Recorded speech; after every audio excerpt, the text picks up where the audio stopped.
Il y a un aéroport dans le sud-est de l'Illinois que les experts en aviation appelaient la porte vers nulle part.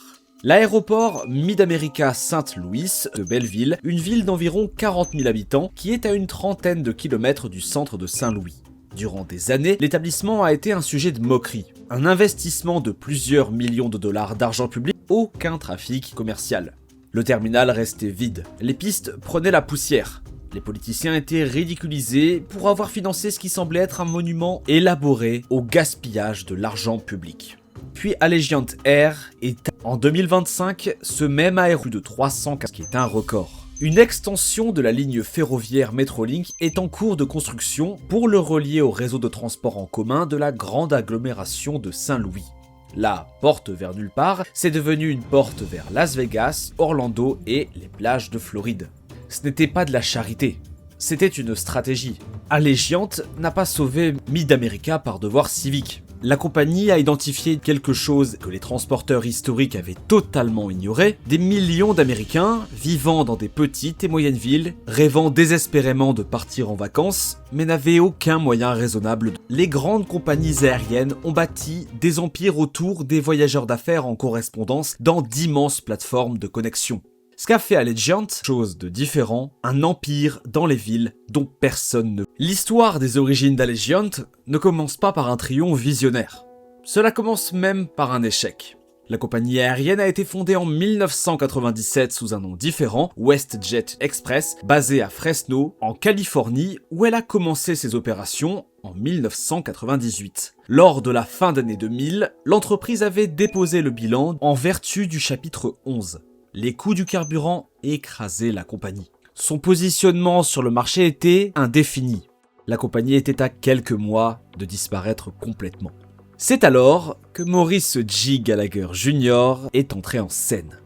Gallagher n'était pas un optimiste espérant sauver une compagnie aérienne qui est en difficulté. C'était un créancier qui avait repéré une opportunité dans les décombres.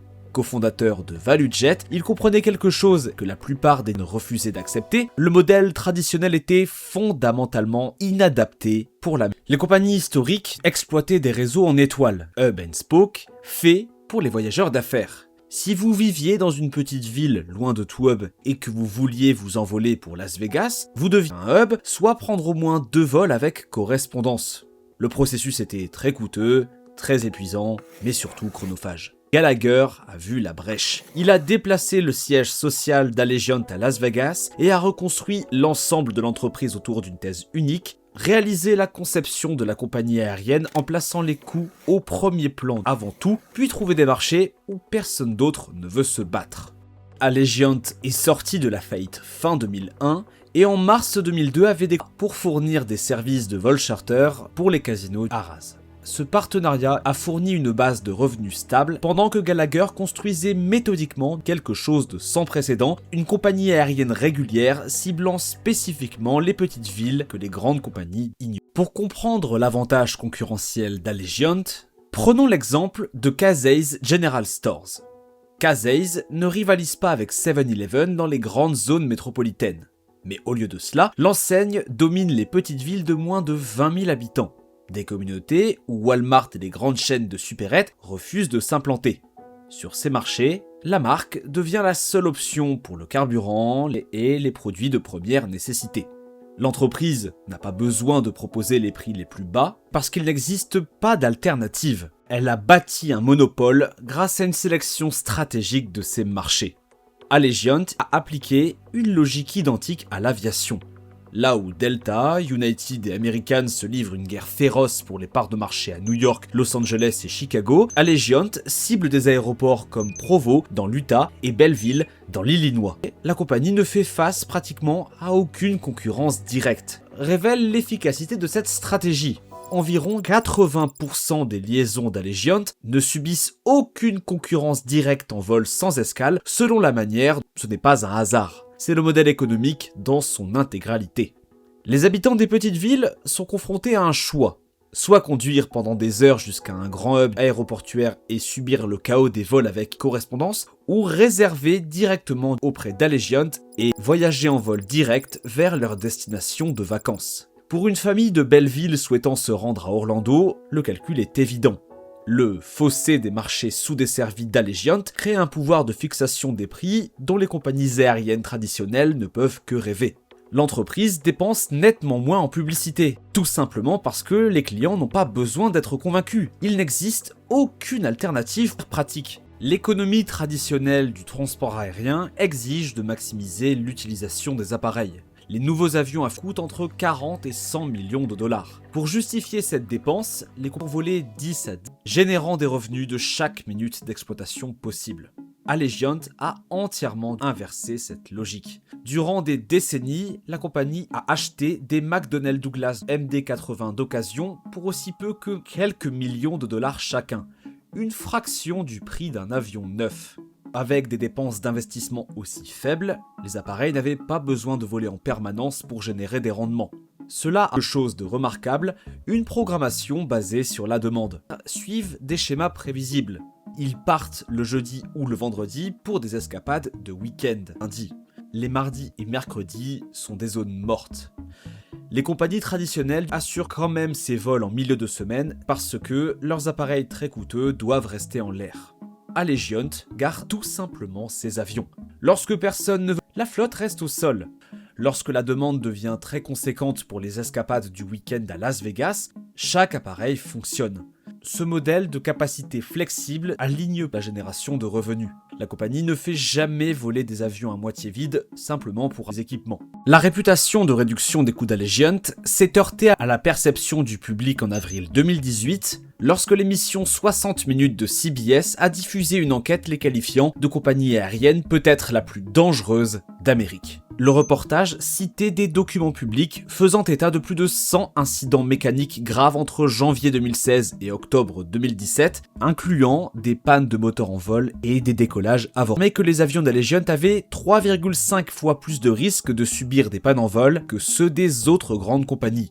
L'accusation était accablante. L'action s'est effondrée. Les clients ont paniqué. La compagnie a répondu avec vigueur, qualifiant le récit de faux et obsolète. La compagnie a fait valoir que les données portaient exclusivement sur son ancienne flotte de MD-80 qui était déjà en cours de retrait progressif. La FAA a audité les opérations d'Allegiant et n'a trouvé aucune violation systémique en matière de sécurité ou de réglementation. La controverse a accéléré la modernisation de la flotte, déjà en cours. Fin 2018, la compagnie a retiré l'intégralité de sa flotte de MD-80, puis effectué la transition vers des appareils plus récents de la famille Airbus A320. Les préoccupations sur le plan de la sécurité, légitimes ou exagérées, ont imposé une évolution opérationnelle qui a finalement renforcé le potentiel de la compagnie. Mais il ne s'agissait pas d'appareils, c'était des acquisitions de seconde main. Une fois de plus, les économies sur les dépenses d'investissement se traduisent par des coûts plus bas. Mais Allegiant Air a également fait la commande de 737 MAX 8-200, la variante haute densité du 737 MAX 8. Aujourd'hui, la compagnie en possède 16, réalisant des économies sur le carburant et les coûts de maintenance par rapport à ses anciens A320. Enhardie par des décennies de succès, la direction d'Allegiant prit une décision intéressante, s'étendre au-delà de l'aviation. La logique semblait solide. Si l'entreprise récupérait déjà l'intégralité de l'expérience vacances, pourquoi ne pas posséder aussi les hôtels? J'ai des commissions avec des complexes hôteliers tierces lorsqu'elle pouvait garder l'intégralité en interne. En 2017, la compagnie annonça le Sunseeker Resort Charlotte Harbor en Floride, une propriété en bord de mer faite spécifiquement pour sa clientèle. La construction débuta en 2019 avec l'ambition de capter 100% du portefeuille de voyages de loisirs. Le projet fut miné dès sa conception. Les dépassements de bien au-delà des estimations initiales. Les retards de construction repoussèrent les délais à de multiples reprises. Puis les ouragans Milton et Helen frappèrent, ce qui causa des dommages supplémentaires encore davantage les dates d'ouverture. Lorsque le complexe de 785 chambres ouvrit finalement ses portes en décembre 2023, ses performances furent largement inférieures aux attentes. Lors du 4e trimestre 2024, la compagnie enregistra une charge de dépréciation de 321,8 millions de dollars liée à Sunseeker, suffisante pour entraîner l'ensemble de l'entreprise dans une perte nette, malgré des opérations aériennes rentables. La leçon fut brutale, mais très éclairante. L'avantage concurrentiel d'Allegiant réside dans l'aviation, pas dans... Vers la mi-2025, la direction finalisa la vente du Sunseeker Resort à Blackstone Real Estate pour 200 millions de dollars, une fraction des coûts de construction.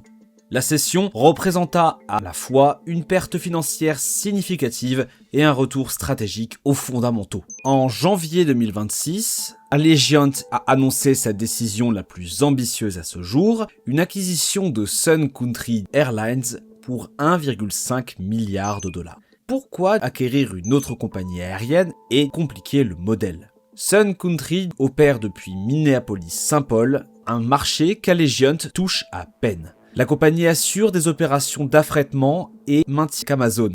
L'expertise saisonnière de Sun Country en matière d'utilisation en période de pointe s'aligne parfaitement avec la philosophie de capacité flexible d'Allegiant. L'entité fusionnée desservira plus de 650 liaisons. Plus important encore, elle consolide le marché nord-américain du voyage de loisirs sous un seul opérateur doté d'un pouvoir de fixation des prix éprouvé. Les analystes s'attendent à ce que la fusion rencontre des obstacles réglementaires minimes parce que les réseaux de liaison des deux compagnies ne se chevauchent pratiquement pas. L'orientation de Sun Country vers le Midwest et son activité d'affrètement complètent plutôt qu'elle ne concurrence la stratégie de loisirs d'Allegiant sur les marchés de petite taille.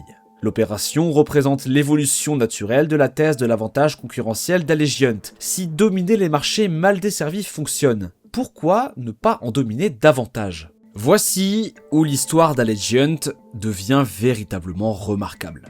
Les compagnies aériennes historiques, Delta, United, American, exploitent d'immenses réseaux mondiaux avec une notoriété de marque construite au fil des décennies. Ces compagnies desservent des centaines de destinations, maintiennent des programmes de fidélité premium et courtisent les voyageurs d'affaires à forte valeur ajoutée.